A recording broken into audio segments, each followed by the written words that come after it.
Your Majesties, welcome back to the channel. Thank you so much for returning. Trust you and yours are well, and you love yourself a lot, just like always. Many thanks to all of you for the support you give to the channel. Thank you so much to our channel members, to our anonymous supporters, to all of you, my esteemed subscribers. You love, celebrated, and of course appreciated. It's been on the news just recently that Burkina Faso, Ibrahim Traore, had dissolved Independent Electoral Commission. He had dissolved Independent Electoral Commission, INEC. And do you know how mainstream media pastes this news? They said the military tyrant of Burkina Faso had dissolved Independent Electoral Commission. Another news outlet said the military junta of Burkina Faso have dissolved the Independent Electoral Commission. Like they made it look like is a tyrant has come to stay. A tyrant is even making it known now that there will be no election at all. This is the world we live in. Your Majesties, it's quite unfortunate. It's unfortunate. And the thing is, if what Ibrahim Traore is doing is so bad, why not allow Burkina Faso to come out and complain to you that they do not like what their leader is doing? Your Majesties, why not allow them to come and complain to you? All right, that Ibrahim Traore is doing to them is bad. Allow Burkina Faso to complain to you that Traore is a tyrant. Okay? Allow Burkina Faso to complain to you. But we are seeing Burkina Faso every day, protecting the picture of their president as if it is the president himself. His picture, they protect it as if it is the president himself that they are seeing. When Traore goes out and is coming back, everybody stands still and allow him to, like, nobody forces them. They just do this because they are so happy with their president. And then we have some group of people who is now dictating for Burkina Faso. In short, a lot of Burkina Faso, their minds have been poisoned. If these citizens were not seeing this thing firsthand themselves, were not seeing the changes themselves, they would have, succumbed to the pressure from external forces a long time ago. But they know that Traore is God sent to them. They're experiencing what they never expected that it will happen so soon. They know it. And they're also aware that Traore is the end of France. Traore is the end of Europe and America. They are hold in the Sahel, they know. And they are so happy that they cannot live at peace in their own country. They are aware that somebody is there to protect them. And they themselves are going all in to protect Ibrahim Traore. Your Majesties. So, according to the news, just recently, it's not, I think a day or 2 days ago, Ibrahim Traore had dissolved the Independent Electoral Commission, and there are reasons why this commission is dissolved. Number one, it's too expensive to maintain. Now, when you look into this, of course, when the INEC is dissolved, election is gone. It's gone. And this is what is paining this so-called those who are in charge of democracy. This is what is paining them. They are feeling now like it has finished.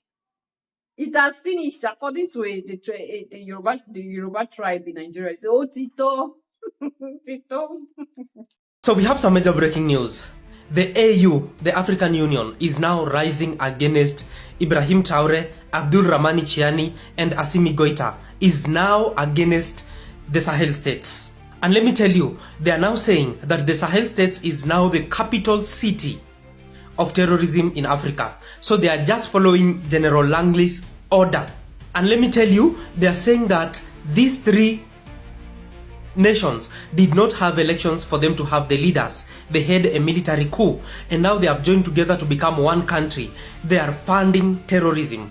If you look at all the countries in Africa which are in African Union, all of them are just puppets of the West, because even the African Union, the countries do not contribute for the budget of the African Union. It is the Western nations that contribute that money, meaning that they are not acting on the interest of Africans, but the interest of the Western nations. Now, they are saying that they do not support countries that got into power through coup, where there are no elections, and the three nations have to rejoin ECOWAS for them to continue getting the benefits of AU. It has finished. This is the end. Okay? They have orchestrated different things here and there. They have poisoned people's minds to come up and say, oh, the Sahel is under dictatorship. The three leaders are dictators. They don't want democracy. We want them to return back to the. In short, the new elected president of the ECOWAS, his job is to bring them back to democracy. And after a few days, he's not able to do it. After he came and made that statement, Traore has said, okay, in short, the commission that is even responsible for organizing this election, we have to scrap it. Let it be scrapped, because I don't see why this organization is there. They're just there being paid, eating free money. We have to scrap it and then use the money allocated to these people for some other projects.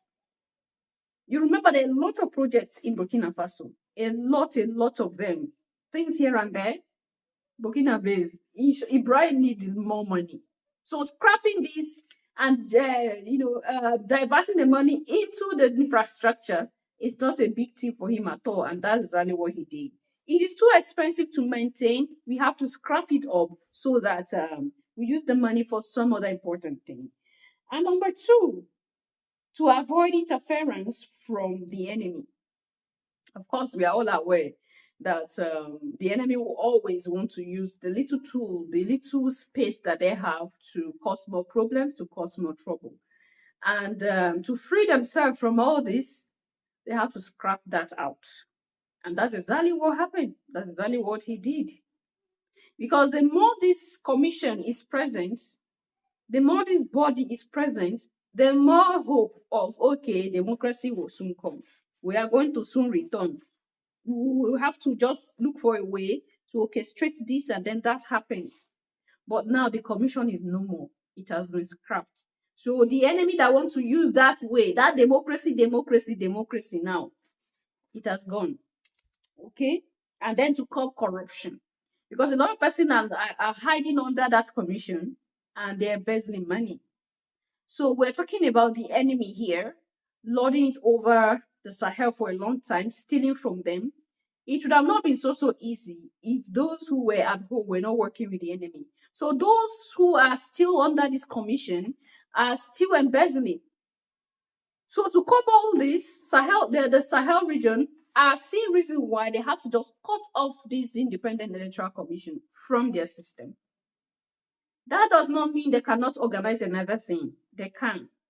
And for those of you who might not be aware, Ibrahim Traore had come out time without number to say that he is a soldier, not a politician. So don't expect him to behave like a politician. He's a soldier. Now, the fear of some well-meaning African is, what if these guys fall into the hands of the enemy? It will be so easy to destroy that region forever.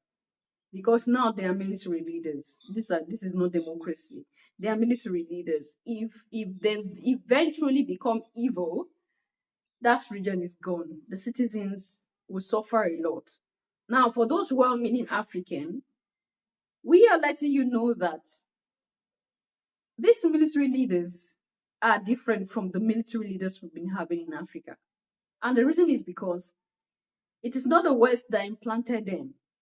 The West is not the one that implanted them into the system. This is why they are different and why they are going all in to change their region. Just look at the achievements that these leaders have achieved from when they took over power. Look at how they've successfully turned things around for their region. Mr. President, there was a long discussion about how long you are going to stay. When are you going to organize elections? How long will the transition last? Do you have an answer to that today? Or do you think it's not the priority?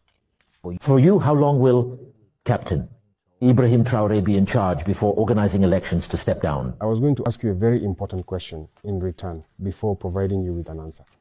I'm not here to answer questions. That's all right. If today, in 6 months, we decided to abandon the people. You, as a very objective man, aware of our situation, what would you say? Now people say, if they're getting results, if they're making some progress, it's because they have the Russians with them. There was Wagner, which has been talked about. Now, we even have the Russians who are going to open their first military base with the Africa Corps. Mr. President, are the Russians helping you? And is their assistance better than that of the foreign armies that were present until now? You know, as far as Burkina is concerned, for example, we have always had relations with Russia. And I can tell you 80% of the equipment that the Burkinabe had was... Today, Mr. President, aren't you afraid for yourself? Afraid. We lived through the era of Thomas Sankara, who is somewhat your role model, since many people compare you to him because of your ideas, your way of behaving, your choices. We know how it ended. Yes, you are right. And that's the question everyone is asking. And it's actually the phobia of the Burkina people. When they think about it, they're always afraid for me, for my safety. As for myself, I'm not afraid. Which today is hosting a special guest, Captain Ibrahim Traore, Transitional President and Head of State of Burkina Faso. Good morning, Mr. President. Good morning, Elaine. Thank you for having us. Today, with Russia, the relationship is primarily strategic.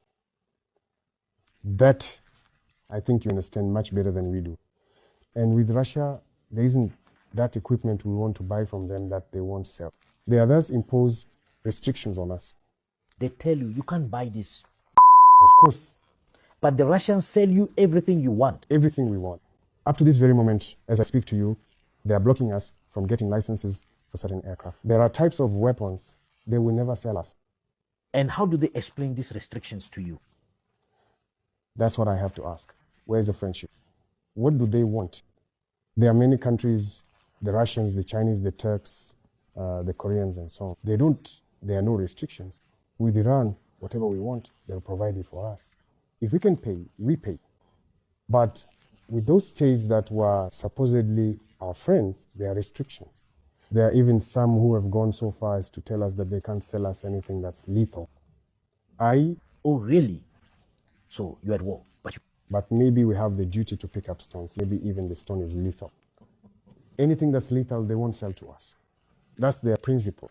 So today, with Russia, what are they getting in return? We all know that there is no such thing as friendship between states.